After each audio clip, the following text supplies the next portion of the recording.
Are UFC press conferences about to die? So, I have a few thoughts that I want to share with you.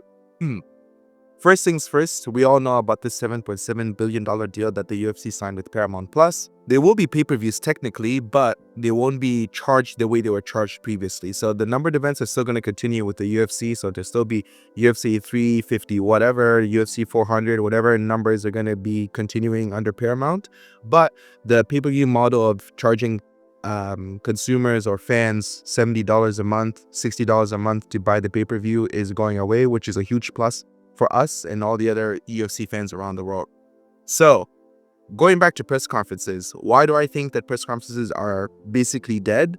Is because of this change in the UFC model in terms of how they're going to be showing the product of Paramount Plus. There is no incentive for the champion or the main event fighters to really promote the event. If prior to this deal being signed, they got pay-per-view points on the pay-per-view, which means that if whoever the UFC champion is, if it's Jacob Duplessis or if it's whoever, Marab, Sean O'Malley, all the UFC champions before, when they were part of the main event, they would get a slice of the pay-per-view. So let's just say they get $1. If each pay-per-view sells for $60, they would get $1 of that amount. So if they sell 100,000 pay-per-views, they would get $1 per pay-per-view, so $100,000. And it was tiered. So basically, if they got sold more than 300,000 pay-per-view, then they'll get maybe 150. I don't know what the actual numbers are. If they sold 500,000 pay-per-views, maybe they get $2 per pay-per-view, so on and so forth. So it was incentivizing the fighters basically to promote the event and to get people to watch this event, because the more pay-per-views that were sold, the more money that the fighters would make. Now, if you take that incentive away from the fighters to say, hey, I'm just going to get a flat rate regardless of without the pay-per-views being sold, because there are no pay-per-views under the Paramount deal. So then what's the incentive for the fighters to actually try during pay-per-views to try to promote the fight, because they're going to get a flat rate regardless.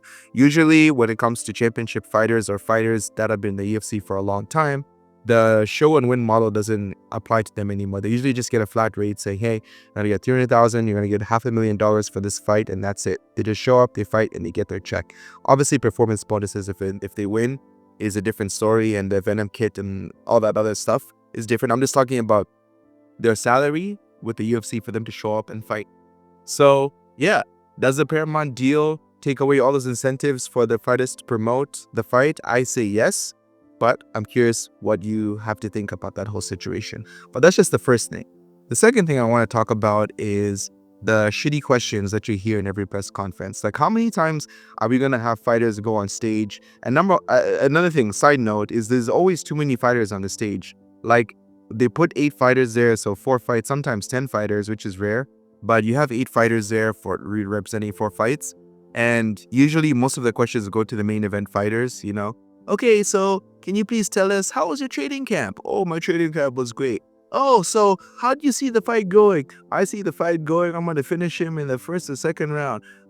Yeah, so the opponent was saying that he's going to submit you. What are your thoughts on that? It's this the exact same question over and over and over and over and over again. And, you know, gone are the times of Conor McGregor where obviously he would have a lot to say, he would be braggadocious and make you laugh, and he would bully his opponent, and then, you know, hundreds of thousands, if not millions of people would see these press conferences, and, you know, those fighters, or sorry, those fans that watch those press conferences would also purchase the pay-per-view, and so those days are long gone. In today's era, it's just boring, man. Like, I watch these press conferences, I look forward to them, and then I see it, I'm just like, okay, well, that was kind of a waste of time. And again, the reporters don't really have any questions to ask Dana White also. It's the same stuff.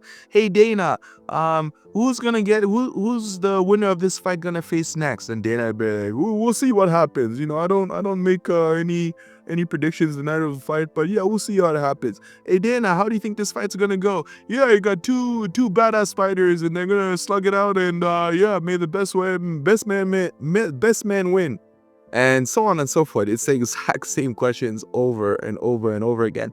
And we don't really get any questions of substance. This is the same thing for the post-fight interviews, or should I say post-fight press conference.